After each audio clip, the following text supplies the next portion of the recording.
Balat sibuyas ka, social media ang taguan, Diyos na buhay ang takbuhan. Ang pundasyon sa tamang pagtanggol, Tulfonatics Premium Vlog Starter Feeds. Siksik sa cloud chasing para lumaking mangmang, pabigat at palaging iyakin. Dahil troll at iyakin silang bata. Pagkulang sa pansin stage na sila, Tulfonatics Vlog Starter Feeds. Yun, magandang araw mga master at welcome sa ating YouTube channel. What up, power? O mga Tulfonatics, di ba sinasabi nyo na takot na ako at umiiyak dahil kinasuhan ako ni Rapi Tulfo? Ito, panoorin nyo kung paano ako matakot kay Rapi Tulfo. Okay?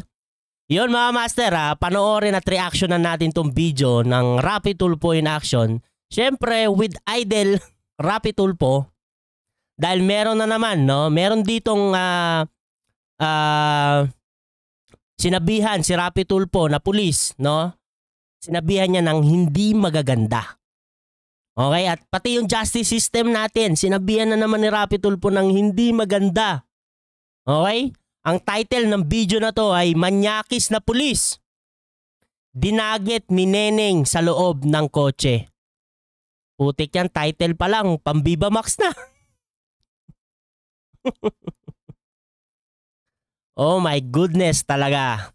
Yun mga master, panoorin natin to at reactionan. Pero bago tayo magsimula, syempre shoutout sa inyong lahat at let's do this. 23, sinundo niya po ako sa trabaho. Ayan ha. Ito. Ulitin natin. Tinan nyo ha. Noong March 23, sinundo niya. Yan, mga Tulfonatics, anong napapansin nyo? Anong napapansin nyo? Po ako sa trabaho. Tinanong niya nagre-reklamo. Hindi kita yung muka. Noong March 23, sinundo niya. Pero yung nire-reklamo, ito palang video na to mga master, no? 1 year ago pala ito, no? Ito ay pinalabas noong June 28, 2022. Hindi pa senador si Rapi Tulfo niyan. Hindi pa senador. Pero yun na nga, isipin nyo, bakit nakalabas yung muka ng nire-reklamo dyan? Pulis yan. Di ba? O mga Tulfonatics, tanong ko sa inyo, ito ba talaga yung gusto nyo? Yung trial by publicity, tapos magkakaroon na kaagad ng judgment. No? Guilty kaagad itong si Sir dahil merong sumbong sa kanya na manyakis siya. No? Isipin nyo yan, mga Tulfonatics. Tapos galit na galit kayo pag kinikriticize namin si Rapi Tulfo. Po ako sa trabaho. Tinanong niya ako kung ano daw gusto kong pagkain. Tapos sabi ko wala. Sabi ko gusto ko nang umuwi. Tapos sininto niya bigla yung kotse. Gusto niya daw makipagtalik. Oh, pag pulis kasi ang may kasalanan, kailangan dumaan sa proseso. Samantalang pag yung mga ordinaryong mamamayan, walang proseso, agad-agad bibit-biting ka sa presinto. Ulitin niya natin yung sinabi ni Rapi Tulfo. Samantalang pag yung mga ordinaryong mamamayan kasi ang may kasalanan, kailangan dumaan sa proseso. Samantalang pag yung may kasalanan, dapat dumaan sa proseso. Pag pulis kasi ang may kasalanan, kailangan dumaan sa proseso. Pag pulis ang may kasalanan, dadaan daw sa proseso. Pero samantalang pag yung mga ordinaryong mamamayan, walang proseso, agad-agad bibit-biting ka sa presinto. Ang masasabi ko lang dyan kay Rapi Tulfo, opisyal ka, ayoko na nagbibigay ka ng wrong information. You disseminating the wrong information. Galit ako dyan, Rapi Tulfo. Pamilyar ba, mga Tulfonatics? Ito ang papalusot ng mga Tulfonatics dyan. Hindi pa naman siya, Rapi Tulfo dyan, hindi pa naman opisyal eh. Di ba? Yan yung papalusot nila kasi ito, nangyari ito June. Di ba ang eleksyon nangyari July, di ba? O July siya umupo. Hindi ko correct me if I'm wrong sa date. Pero pagkakaalam ko hindi pa siya dito senador. Okay? Pero ito mga Tulfonatics, may papakita ko sa inyo. Alam ko sobrang gasgas na tong video na to. Pero dito mapapasabi ka talaga na Opisyal ka, ayoko na magbibigay ka ng wrong information. You disseminating the wrong information. Galit po ako dyan. O pakinggan nyo to, yung reclusion perpetua ni Rapi Tulfo. O, para di nyo masabi no, na si Rapi Tulfo hindi nagpapakalat ng wrong information ng hindi na siya, ay kung nung opisyal na siya. Okay? O pakinggan nyo to mga Tulfonatics. From now on, gagawa po tayo ng batas. O gagawa siya ng batas ha. Kailan ba tong video na to? 10 months ago. Wala pa rin yung reclusion perpetua mo, Rapi Tulfo. Na ang lahat na may-ari ng venue at nag-facilitate doon sa initiation ay mananagot at kakasuhan ng reclusion perpetua pag may nangyaring hazing. No if and buts. No ifs and buts. Ano sabi ni Rapi Tulfo? Kakasuhan ng reclusion perpetua. Hindi kaso ang reclusion. Hindi kaso ang reclusion perpetua. Penalty. Ngayon mga Tulfonatics, sabay-sabay natin sabihan si Rapi Tulfo. Hindi pala kayo magsasabi ng ganyan. Kahit naman may maling gawin na yan si Rapi Tulfo, okay lang sa inyo Ganun kayo katanga. Kahit may mali na, okay lang sa inyo. Sabihan natin si Rapi Tulfo na opisyal ka, ayoko na nagbibigay ka ng wrong information. You disseminating the wrong information. Galit ako dyan, Rapi Tulfo. Balikan na natin yung video niya. Putik yan. Gusto ko po yung pulis na yan, dadalhin po sa NCRPO, ito na naman, mangungutos na naman si Rapi Tulfo. Sa presinto.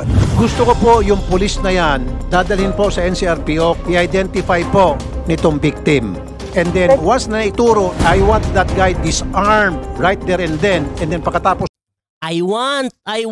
Yan na naman si Rapi Tulfo, I want. Parang sumobra. ng hustisya rito. Ano niya being investigated. Armed right there and then pagkatapos confined to headquarters while being investigated. Pwede ma'am? Yes, sir. We will make sure na makakuha po kayo ng hustisya rito. Meron po talagang kalalagyan. Ito pong pulis na ito. Ayan. Lahat sila. No, We will make sure na makakuha po kayo ng hustisya rito. Meron po talagang kalalagyan. Lahat sila nakabalot. Yung nagrereklamo, di ba? Nakabalot lahat. No? Hindi mo sila ma-identify. Tama naman yan. Tama yan. Pero, ang mali, ito. Ay, mali. Ito, mali. Napindot ko. Armed right there and then dadalhin po sa yan ang mali. Bakit kailangan ipakita yung mukha dito ni Sir? Porket siya yung nirereklamo. Tapos yung title pa, manyakis na pulis, dinagit si Neneng sa loob ng kotse. Mga Tulfonatics, anong mali dyan? Ganun na talaga kayo katanga kung hindi nyo pa nakikita yung mali dyan. Sipin nyo, porket nirereklamo ka sa Rapi Tulfo in action, kailangan ipaskil yung mukha mo? Tas title pa ng video? Putik yan. O ano na mangyayari dyan? Trial by publicity na. Convicted na kagad. Manyakis. Putik yan. Isip nga kayo mga Tulfonatics. Tas galit na galit kayo sa amin pag kinikriticize namin si Rapi Tulfo. Isip. Hanggang ngayon, 2024 na, wala pa rin kayong common sense, critical thinking. Yung common sense pala. Naalala ko tuloy yung common sense ni Nico David.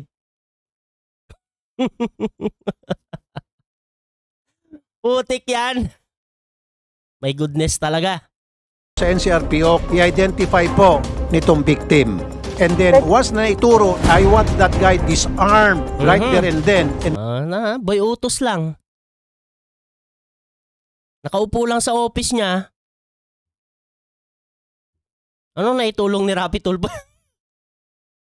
Anong naitulong ni Idol? Utos lang. Iba pa rin pala gagawa. then pagkatapos confined to headquarters while being investigated. Pwede ma'am? Yes, sir.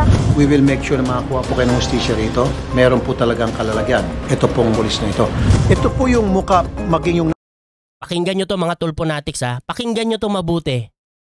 Tignan nyo kung tama pa ba yung ginagawa ni Rapi Tulfo.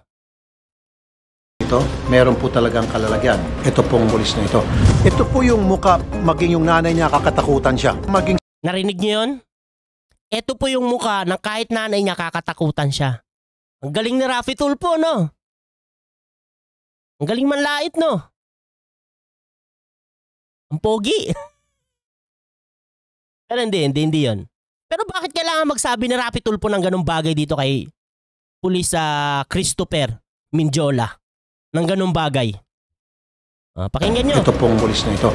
Ito po yung muka maging yung nanay niya kakatakutan siya. Maging si Satanas pag nakita to matatakot. Bakit Bakit pati daw si Satanas matatakot? Galing ni Rapi Tulfo. No? Pag si Rapi Tulfo talaga ang nagsasabi ng mga bagay na hindi magaganda, okay lang, no? Tapos pag kami, hindi naman pangit yung sinasabi namin, criticism naman. Pero masama kami. Di ba? Masama kami. Ang galing nyo talaga mga Tulfonatics. Pero si Rapi Tulfo, tingnan nyo, pakinggan nyo to ulit. muka maging yung nanay niya kakatakutan siya. Maging si Satanas pag nakita to matatakot. Bakit i-take over niya yung impyerno? Kahit sabihin natin na joke yan, hindi pa rin maganda. Putik yan, tinaitilan nyo na nga ng ganyan yung video, manyakis na pulis. Tapos ganyan pa sasabihin mo, Rapi Tulfo. Mga Tulfonatics, tingnan nyo na lang. Kung tama ba yan? Isip naman kayo, 2024 na. Hindi pa rin kayo gumagamit ng common sense nyo. Hindi po namin sinasadya to kasi po last week meron po kaming reklamo, kung matatanda niyo po, yung nanay at saka kapatid ng isang victim, yung sunog na bangkay ng nireklamo ay pulis. Ngayon, Pag pulis, million views. Ito, ilang views to? 6.9 million views. Patok na patok sa mga Tulfonatics. pulis na naman. Pero gayon pa man, kami po ay patas dito. Pinagbibigyan po namin yung both sides. Patas ba yan, Idol? Tanong mga Tulfonatics, patas ba yung ginawa nila na paglabas ng mukha dyan ni Pulis Christopher? Patas ba yon? Di ba dapat blurred din yung mukha niya at hindi ipakita para hindi ka agad siya ma-judge ng mga tao? Di ba? Para hindi siya dumaan sa trial by publicity. Mga Tulfonatics, yung sinasabi nyo, natakot ako kay Rapi Tulfo dahil kinasuhan niya ako. Panoorin nyo kung paano ako matakot kay Rapi Tulfo. No? Tama ba yan? Patas daw. Patas na patas yan, Rapi Tulfo. Putik yan. Kami po ay patas dito. Pinagbibigyan po namin yung both sides. Lalo Pinagbibigyan. na yung inireklamo. Unfortunately, yung nireklamong pulis Lalo na daw yung nire-reklamo. Pakinggan nyo to. last week, ayaw niya magsalita. Ayaw niya magsalita. May karapatan ba siyang tumanggi? Meron, dahil hindi naman yan tamang proseso. Kung merong problema, isumbong sa tamang proseso, sa tamang ahensya. Tama, di ba mga Tulfonatics? Di ba? Kaya may karapatan siyang tumanggi dyan. Wala namang problema yun. Pero bakit kailangan ilabas yung mukha niya? Yun yung tanong. Reklamo. Unfortunately, yung nireklamong pulis last week, ayaw niya magsalita. Nakakapagtaka nga, sabi nga ng maraming netizen. Nakakapagtaka, sabi ng mga netizen. Yung mga Tulfonatics, sabi nyo, nakakapagtaka. Nagtaka pa kayo. Pulis yan. Alam niya ang tamang proseso. Alam niya sa sarili niya na wala siyang obligasyon na humarap dyan sa Rapi Tulfo in action nang dahil lang sa nireklamo sa dyan. Tama, di ba mga Tulfonatics? Wala naman siyang obligasyon.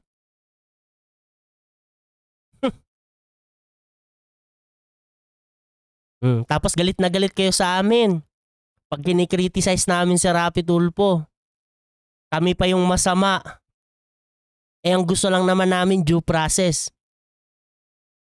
Tapos walang mapahiya, walang dumaan sa trial by publicity. Kasintahan mo yan, di ba? Dapat maging concern ka. Gusto mo malaman ano nangyari and gusto mo makatulong. Interested ka na makatulong. Interested palang makatulong dapat dyan ba? Tama ba yan? Yung venue na yan, Rapi Tulfo. Mga Tulfonatics tanong, tama ba yung venue na yan? Para resolbahin yung problema.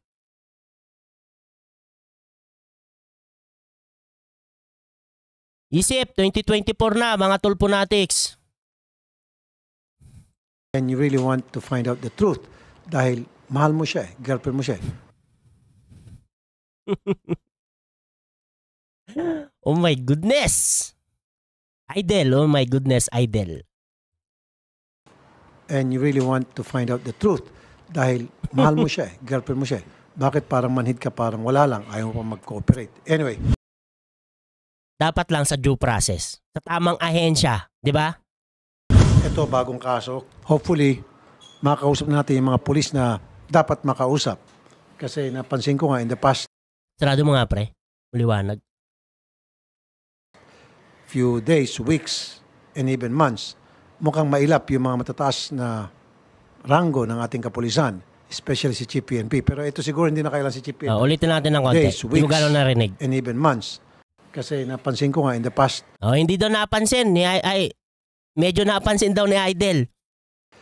few days, weeks, and even months, mukhang mailap yung mga matataas na ranggo ng ating kapulisan, especially si Chief PNP. Pero ito siguro hindi na kailan si Chief PNP to. Mailap daw. Parang ayaw silang sagutin. Tama lang naman yun. Di ba? Hindi pa kasi official dito si Rapi Tulfo. Hindi pa siya official. Kaya tinatanggihan na. Di ba? Pero ngayon kasi putik yan. Pag hindi nadala sa Rapi Tulfo in action, dadalhin daw sa Senate. My goodness talaga. Kayang-kaya na natin to. Kahit na siguro yung mga chief of police lang dyan o mga district director, investigator, pwede na to. Alice Ethel, pakikwento, huwag ka magalala. I'll do my best na hindi ka ma-identify. I do my best para hindi ka ma-identify. Pero yung nirereklamo, identifiable. Kitang-kita yung mukha. Lupit. Trial by publicity. Diyan kayo, tuwang-tuwa mga Tulfonatics. Ano bang nangyari? Nung March 23, sinundo niya po ako sa trabaho. March? Abang nagkukwento itong babae na nagrereklamo, pinapakita pa yung mukha ni sir. Tama ba yan? Tanong mga Tulfonatics, tama ba yan? Sabihin na natin na meron talaga siyang ginawang hindi maganda. Pero tama ba na gawin sa kanya yan? 23, sinundo ka sa work. Okay. Opo. Lagi niya po ako inaabangan. Bakit kanya sinusunod sa trabaho? Magkarelasyon kayo? Nanliligaw po. Tagahanga? Ganon. Opo. Alam niya na minor ka? Opo. Okay. Pero sa kabila niyan, nagpupursige siya at sinusundo ka sa work. Opo. Ilang beses pinapakita. Anong oras kanya sinusundo sa work? 7 po. Fast forward Alas 7 na natin yan. Fast forward na natin yan. Gabi. Ano Ilang pa lang po. Add to cart. Idol shopping network. nung unang pagsundo niya sa iyo, Opo. pwede bang pakikwento sa amin yung mga pangyayaring yon? Sa lubong niya, sabi niya, sige. Hindi po, customer ko lang po siya. Tsindala niya. Naka-uniform. Sa'yo, ang purpose ng pagsundo niya sa iyo? Hindi. Ganong klase mga salita kanya sinusundo? Okay. Sige. So, in the first day, alright, so sumakay ka dahil nagtiwala ka, pulis siya, naka-uniforme siya. Ano mga sinabi niya sa iyo? Inuulit-ulit lang naman ni Rapi Tulfo yung mga kwento ng babae, tas inuulit lang din ni Idol, no? Habang kayo sa bahay niyo. Dating dun sa... Tsaka ayaw okay, mo. sige. Next time, pag may nangyaring kakaiba sa ito. pangalan na ikinig kayo rito, next Ito, pakinggan natin yung payo ni Idol. time, pag may nangyaring kakaiba sa pang-araw-araw na insidente o sitwasyon, you have to inform your parents or your guardian, especially kung minor kayo, for your own safety. Pangalawang beses, Tama naman. kailan nangyari? Hindi ko din po kabisado. Yung natatandaan ko lang ng 23. Lang kikipagkwentuhan ka rin. Yun pa rin yung kwentuhan nyo kung Po. manligaw. At alam niya na ikaw ay minor. Sinabi mo sa kanya yon. Paano pagkasabi mo na minor ka? Sabi ko, bata pa ako, tapos ikaw matanda na. Tapos sabi Okay, sinabi mo, bata pa ako at ikaw matanda. Ito na nga, no, sabihin na nga natin na may ginawa talagang hindi maganda itong pulis. Okay, di ba kasi niligawan niya, minor de edad. Base sa kwento ha. Base sa kwento, ganun. Okay? Pero dapat ba na dumaan si, yung pulis sa trial by publicity? Kasi hindi nila blinerd yung muka, nilabas pa nila yung pangalan. Okay? Tapos tinaitilan pa ng ganito, manyakis na pulis. Sabihin na nga natin may ginawa siyang hindi maganda, pero maganda ba yung ginawa ni Rapi Tulfo? Di ba? Tanda na. Hindi niya at what point, minor. At ibig sabihin, from the very beginning, Ano tagal na pala kayo magkakilala. sabay sa kanya yung mga Doon na siya naglakas loob na sunod. Ako po yung talaga siyang patrabaho. Meron kasi sasabihin dito si Rapi Tulfo na putik yan. Talagang, oh my goodness. Meron din siya sasabihin, hindi ko matandaan kung saang part eh. Ayoko po kasi maulay. Kulang, kaya kinol niya. Ano na ilang po niya, yung pang-5? pang-anim. Pang-6 na. Okay. So, pang-6, anong nangyari nung Rape ko. Opo. Mhm. Na, sabi niya, talik. Hindi rin hanggang doon sa lugar na yun. Yan. Tapos nga sa parents mo. Ano kanya? Wala. Siya nagsumbong sa siya. Kasi ayaw niya ng tutulong sa amin. Yung Hindi ko mahanap. Saan kaya yun? Basta may sasabihin siya dito na putik yan. Sa daw po siya. Bes, akala ko pang yung sa 24, kailang ulit ginawa yun sa iyon, alias Hindi ko po alam. Hindi ko po nabilang. maraming beses na. Okay. So, nung hindi mo na makayanan, nahiya ka na sa mga magulang mo, hindi ka na umuwi. Nung hindi ka umuwi, saan ka tumutuloy? Mag-anak. Nandun yung fear, magulang niya. Napamedical legal na po natin. Officer NCRP. Hindi ko mahanap. Hindi ko matandaan saan banda yun. Opo, sinabi Okay. ko po. Kailan mo sinabi sa kanya na ako nasabi? Okay. So, ibig sabihin, from the very beginning, alam na niya na 6. So, walang imikan. Sabi niya. Anong ginawa mo? Hindi. So, sumabay ka sa kanya. Sure. May plate number ka. Minor at that, alam niya. Sino ko, kailangan mahatid kita, gusto kita. Ang ginawa niya, anong ka, dahil nasa loob ng cake? Kasi po. Kasi Hindi mo sige. Next time, pag may nangyari, kayo. natandaan ko. Wala pa po. Anyway mga master, no, hindi na naman natin yun. Basta, ang ko lang dito, mga tulponatics, para sa mga tulponatics. Ang gusto kong tanongin talaga dito yung mga tulponatics, kung tama ba yung ginagawa na yan ni Rapi Tulfo. Hindi lang yan mga tulponatics, marami yan, maraming BG yan na ganyan ang ginagawa ni Idol. Title pa lang. Di ba? Manyakis na pulis, dinagit si Neneng sa loob ng kotse. Tama ba yan? Tapos galit na galit kayo sa amin pag kinikriticize namin si Rapi Tulfo. Tapos tatakot-takutin nyo kami ng kakasuhan na yan.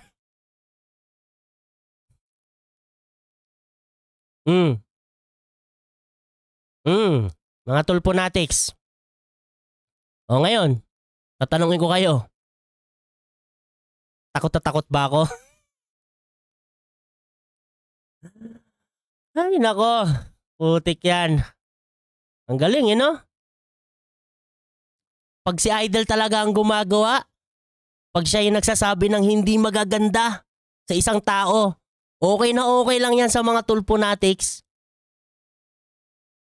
Pero pag kami ang gumawa kay Rapi Tulfo ng mga bagay na ginagawa naman niya at kinikriticize lang naman namin yon, sinasabi lang namin na hindi maganda yung ginagawa niya, putik yan, pagdating sa mga tulponatics, kami yung masama. Kakasuhan kami. Ang galing.